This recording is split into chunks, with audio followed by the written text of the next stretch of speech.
Oui, je suis Monsieur Ibrahim Fall, secrétaire général de l'association des gérants de stations-service.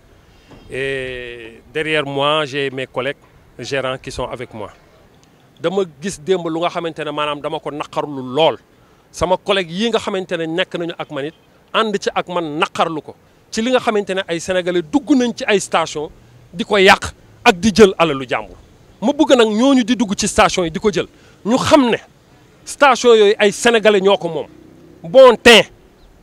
ñun dañu signé ay contrat ak ay major lii marque kese la du leneen lu dul marque. suñu alal lañ ci def nous on a choisi d'être des entrepreneurs embauché ay sénégalais di liggéey ci biir Sénégal jël suñu alal def ci ñuy dugg ci station yi di ko yàq pour quelle raison dañ leen di ñaan lillahi war a sóoli ngeen xam ne station yi ngeen di yàq ay sénégalais ñoo ko moom. ba pare nag ñu conscientiser leen ci risques yi ci nekk parce que nag xam ngeen ne essence fu mu nekk tàkk-tàkk mën na fa am te tàkk-tàkk boobu ñi koy taal mënuñ cee mucc ñi nekk ci seen wet mënuñ cee mucc. ñuy ñaan nag li laay war a sóoli population bi amaana am nañu droit manifester nañu manifester bu leen neexee parce que constitution bi moo leen ko may waaye nag nañu dimbali ñu sauvegarder des emplois nit ñu mënee dimbali ñu sauvegarder des emplois mooy ñu bàyyi station yi nga xamante ne moom la ñuy taal ak di dugg ci boutique yi di yàq parce que nag Covid bi daaneel nañu ñu ngi ci suuf déjà ñun mbooleem gérant station yi dajaloo woon nañu waxtaan ci xam ne ay patriotes lañu. jéem a conserver employés yi ci nekk tout en se disant que amaana fii ak fan danañ ñu ci jàppale danañ ñu dimbali ci li nga xamante ne moom la ñu perte ci station yi suñu wëlbatikoo nag suñuy compatriotes sénégalais di dugg ci suñuy station di toj di yàq di jël mais c'est des pères de famille ngeen di dàqaluwu leen kenn ñun ay sénégalais leen comme yéen am ngeen droit manifester mais li laay war a sóoli bàyyi leen station yi nga xamante ne moom ngeen di yàq pour des raisons de sécurité et pour des raisons sociales parce que ay sénégalais lañ comme yéen. personnel bi gën a rëy ci station Sénégal yi laay wax Liberté 6 ci la bokk am na yeneen station yi mais Liberté 6 il y a plus de pratiquement boutique ak piste agresseur vraiment ça tire à une trentaine de personnes et fanweeri nit ñoo ñëpp di fi liggéey. pour l'instant dañuy toog seen kër ak ñun ñaari gérants yi aussi dañuy toog suñu kër ba situation yi revenir à la normale parce que Total aussi dimbali woon nañu première manifestation bi vraiment 2 jours lañ ci def loolu ñu ngi ciy sant DG également ñu ngi koy sant bu baax ci loolu parce que moom daf ma woo def ma benn promesse ne ma dès demain l'activité va reprendre effectivement le lendemain on a commencé à enlever les pompes et poser d'autres pompes mais ça a pris 2 ou bien 3 jours te loolu lépp manque à gagner la te teewul bu weer yi dee damaa fay personnel bi yëpp j'ai payé tout le personnel te situation bi nag fii mu toll moom dina wuuteeg bële parce que pour l'instant il va falloir qu'on attende l'aval ñu xaar direction li mu nuy wax parce que beaucoup de stations la ñu yàqandoo en même temps bokkul ak bu njëkk ba donc pour ñu reprendre dafay dépendre aussi ci la direction donc aussi ñoom ñu ngi leen di ñaan aussi ñu bàyyi xel ñi ñuy àndal ñi ñuy liggéeyal ñi ñuy jàppale suñu collaborateurs yi c'est des gens très braves boromu famille lañu boromu njaboot lañu aussi nan leen bàyyi xel. suñu xayma Dakar ci liñ fi yàq xayma ci région yi liñ ci yàq lu mu gàtt juróom-benn wala juróom-ñaari station yàq nañ te ay alalu sénégalais la ñu yàq ci lu nga xamante ne teguwul ci dara parce que nag dëgg moo neex yàlla ñun ay sénégalais lañu comme ñoom benn pompe bu ñu daaneel lu mu gàtt danañ ci def 3 millions. lu mu gàtt bu ndawee ba ndaw laax 3 millions boutique yi moom waxaale wu ma ko. nit nag jël alalam dugal ko ci boutique di ci korkoral ndax dundal njabootam di ci korkoral ndax dundal ñeneen parce que nag dañoo jaboot qu'on se le dise dañoo jaboot nag du juri doom wala yori soxna jaboot mooy yow ci sa bopp employé yi nga yor seen njaboot ak sa njaboot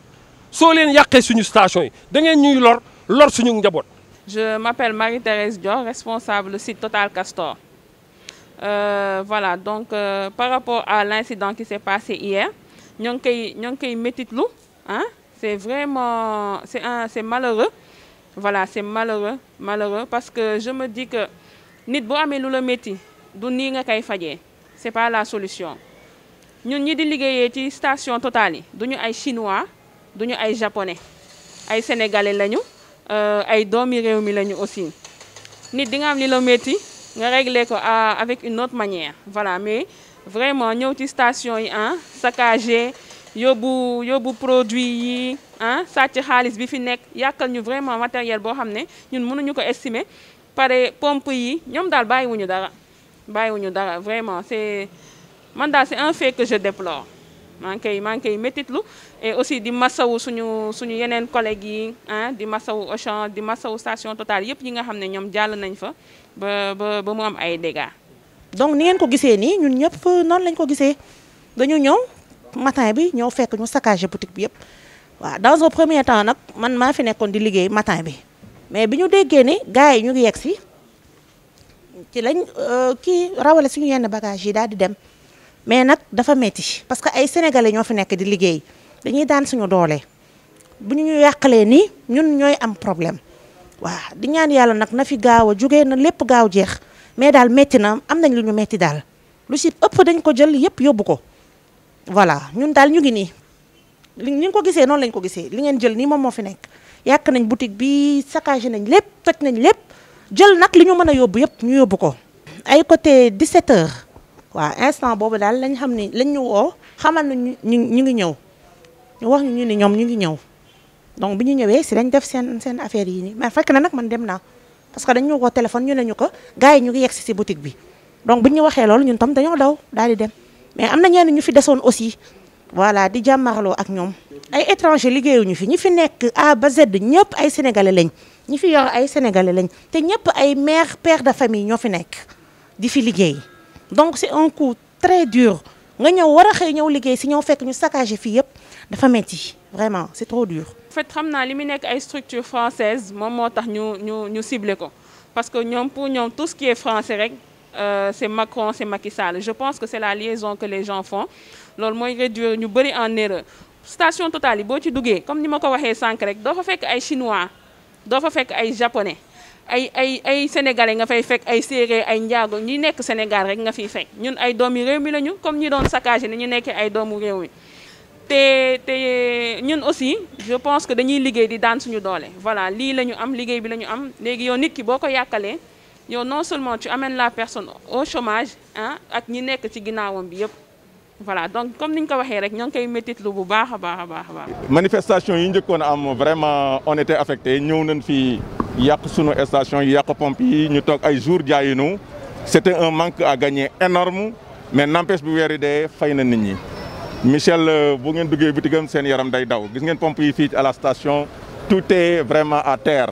le personnel est à terre les gérants sont à terre donc damay woo sama mbokk sénégalais yi.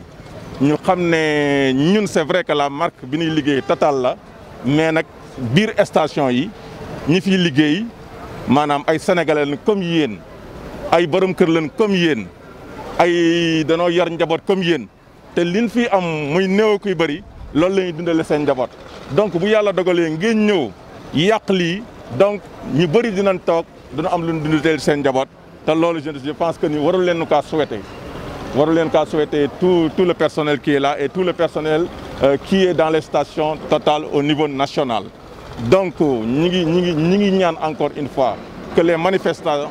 que ñu bàyyi yàq bi. c'est vrai que c'est dur hein, c'est dur on comprend ce qui se passe la situation c'est dur mais nag nan leen delloo suñu bopp suñu borom ñu xam ne ay jullit lañu te lor sa moroomu jullit aussi doonul li gën ci suñu borom. liggéey gi daal fu mu toll nii yàq nañ ko depuis le début ba léegi. kenn mënul xam lu muy def lan la donc depuis le 8 bi ñu yàqee par exemple première manifestation bi ñu fi defoon donc amoon nañu au moins ay bagages yoo xamante ni mënoon nañu permettre ñu continuer activité bi mais là à ce jour tey on ne peut pas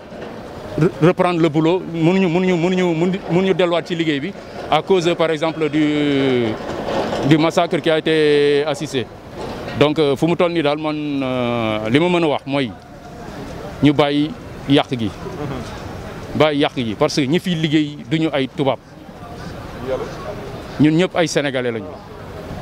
tey tubaab bi bu affaire yi méttee day dem yoonam bàyyi ñu fi ñu des fi chômer taux de chômage bi dana yokk bu boobaa fan la ñuy dem. maa ngi ñaan état bu Sénégal ñu dimbali ñu ñoom xam nañu jafe-jafe yi nga xamante ne moo nekk ci station yi ñu dimbali ñu defal ñu sécurité ci yenn ci station yi parce que nag xam nañu saa su ne fan lay amee te loolu vraiment bëggoon nañu état bi jàppale ñu ci ñu xam ne station yi pour des raisons de sécurité nit ñi waruñu cee dugg di def lenn li. État Sénégal xam na structure yi nga xam ne moom la xale yi ciblé ñoom ñu jàppale ñu si ñu gën ñu protéger comme ay doomu réew mi lañu rek ñu yokk protection bi au niveau des stations au niveau des structures françaises yi nga xam ne xale yi ciblé nañ ko. Voilà man c'est juste l'appel que je voulais lancer